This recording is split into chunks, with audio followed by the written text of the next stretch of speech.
All right, everybody. I don't know how the audio is going to be on here because I live downtown. And so, on Fridays, the restaurant across the street, they have like live music. Sometimes people are like revving their engine. So I'll just like stop or pause if there is a very aggressively loud noise. But I recorded my intro video and I'm like, feel good. Like, this is what happens. I start talking and I can't stop.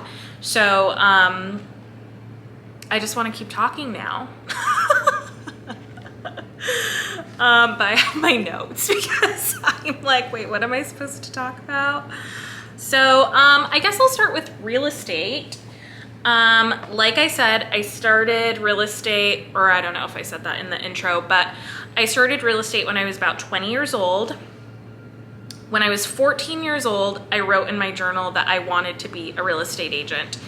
I lived in Colorado in a very small town, and every summer I would come to San Diego, and I was just in love with San Diego. Like, when I was in Colorado, I wanted to live in San Diego.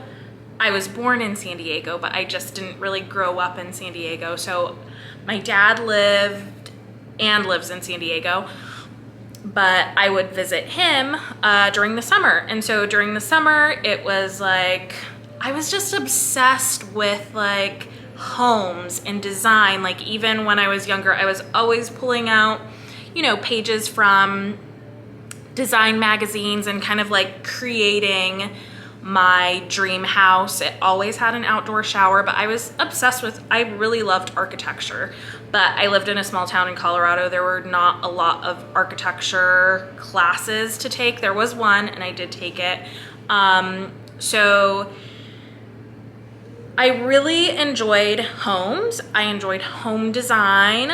I had a folder full of like all of the pieces of like homes that I liked. And so when I would come to San Diego during the summer, like, I would love going to La Jolla, and I would have my dad drive around the neighborhoods, and then I'd always take a Dream Homes magazine home with me. So when I was 20 years old, I came back to San Diego to live with my dad, and I just needed to get a job, like any job. I wasn't even thinking about real estate. I was just thinking of like admin, receptionist type stuff, but I ended up going to a job fair, a SeaWorld job fair, and I got a job in retail there. I did not start working in retail because I did not want to do a retail job at SeaWorld. Did not want to work at SeaWorld. Sorry, SeaWorld. I don't want to work with you. And I kept applying for jobs, and so I just was like, kept going on Craigslist, submitting my resume. And now that I think back on it, I think I was targeting real estate companies, for very entry-level jobs. And so one of the jobs that I got, or that I applied for, was for an escrow coordinator, and I had no idea what an escrow was. So I went into the job interview, and the manager was interviewing me, and I was just really honest with her, and I was like, I don't know what an escrow is. Do you have another position that I can do that's like a little bit lower, like a receptionist or something? And so they ended up giving me a receptionist position instead of the escrow coordinator position, which, for anyone that works in real estate, or I mean, for anybody that is new to real estate even, like, that's what the transaction coordinator is. Escrow coordinator, transaction coordinator, same thing. So I started work as a receptionist, and I remember my boss at the time, she came into the office. She wasn't interviewing me, but she was like, "Do you have tough skin?" And I was like, "What do you mean?" Like, I put lotion on today. Like, but now I understand you have tough skin. I did not have tough skin. I still don't really have tough skin after 17 years. But that's like, there's just some real estate transactions that it depends on the day, right? Like, depends on what other outside influences are going on in my life at the time. But yeah, you know, sometimes, yeah, now I get it. It's like, yeah, you have to have a tough skin. You can't take things personally. Like, it's just, it's real estate. It's a lot of money and things happen. So yeah, you gotta have tough skin. So she gave me tough skin though, because working with her it was a lot of work. I did not know at the time, but I was actually working for one of the #1 real estate teams in the entire country. We were even photographed by the Wall Street Journal because of the number of transactions and the amount of volume that we were doing. So here I was like about to work for SeaWorld, and then I end up working for one of the #1, or the #1, not one of the, like the #1 real estate team in the entire country. You know, we were like going to awards. I was like, whoa, this is all for us? Like, this is crazy. And so at the time, I was in charge of like sending the agents their checks, you know, and this was before the recession in 2005, 2006, 2000, you know, part of 2007. And I'm sending real estate agents tens of thousands of dollars every single week. Tens of thousands of dollars every week, every couple days. It's just like, here's your check, here's your check, and I was like, this is a lot of money. I'm gonna get my real estate license and everything's gonna be great and I'm gonna make a lot of money. And so I got my real estate license, or I started taking the courses in 2007. And then, yeah, late 2007, I got my real estate license. And then, or, you know, maybe not everybody knows, but in 2008, that's when the recession happened. So all of this easy money that everybody was making and I thought I was gonna make, just that didn't happen, you know? Like, the recession hit hard. Like, I remember, like, our team leader coming into the office, like, banks are shutting down their doors, and I had no idea. I had no clue what was going on.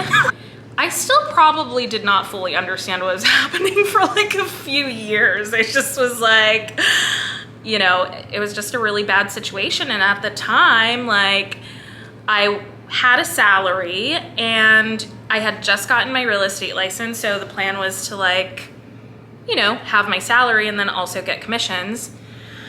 And then, you know, it hit so hard that everybody was affected. And so, you know, my boss one day, she was like, I can't pay you a salary anymore. You have to be a full-time agent.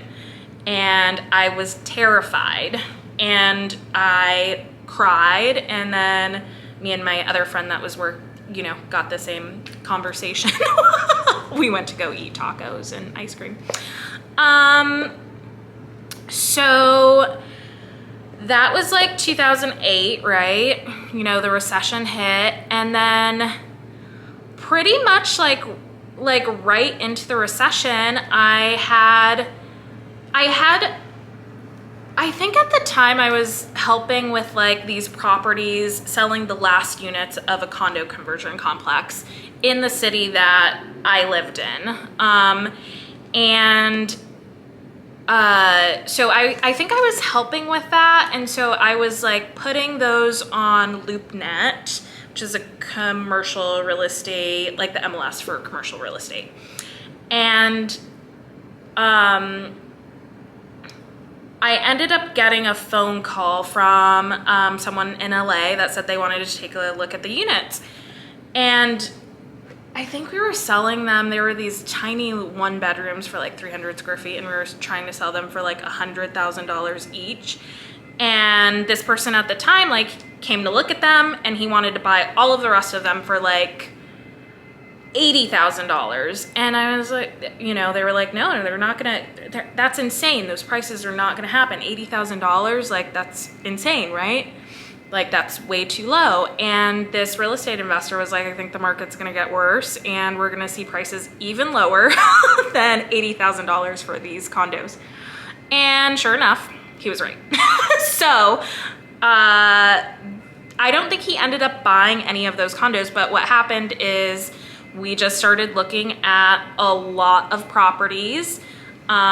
Sometimes there's like this sound of like a disconnected phone outside, so that you can probably hear, but I don't think it's, I mean, you can probably hear it, but just gonna roll with it.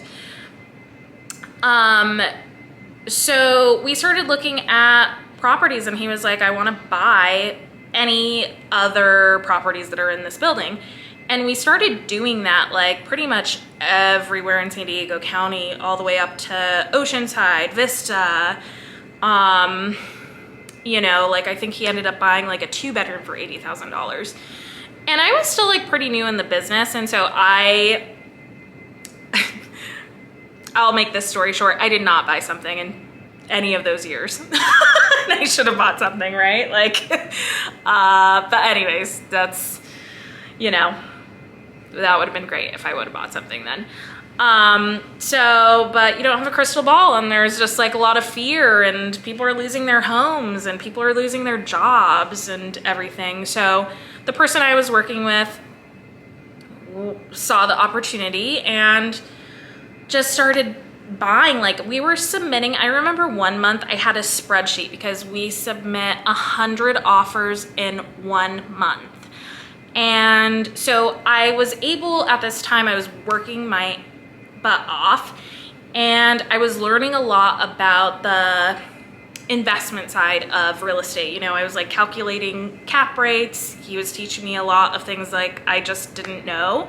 And he was a younger guy too, so he like actually did like, was very like, he helped me and explained things so I could understand as well. A lot of spreadsheets, like I was knocking on doors trying to get properties for this investor. And I think at the end of it all, I think he ended up acquiring about 40 condos just from that work that we did like in a 2-year period. So, you know, that was a really great learning experience. And I remember him saying always like, you should buy something, you should buy something. And I was so afraid. And at the time I was like, you know, my income off of, you know, those condos that ended up selling, or he was submitting an offer for $80,000. I think the lowest price that they went down to ended up being like $50,000, $53,000, $55,000. So on average getting them around $60,000. So that is like how far down the market did go at the time. So he was able to acquire a lot of real estate at those prices. It taught me a lot. And after that, but the thing was like, I was not making a lot of money. You know, I think it all came to like, I was like, wow, like I'm doing all of this work. Like we submit 100 offers in 1 month to get like 2 accepted. And so I realized when the agent next to me, so, you know, helped somebody buy like a $600,000 house, I was like, wow, I have to do 10 times the amount of work to get to that amount of volume, because my average sales price was like 60 to 80,000, no joke. So it was a great learning experience, but I did put all my eggs in that basket. And for me at the time, like I did not have enough income coming in. I was still living at my dad's house. I think I eventually ended up moving to my aunt's house, but I just wasn't making a lot of money. And so the market did start to like recover a few years later. And so eventually I was hired back. And you know, I had been in that position for a long time. I had been with that company for a long time. I ended up being there for 7 years, and it was not easy. The next part of my real estate journey is actually what I feel like is my good karma for all the years that I worked in that position, because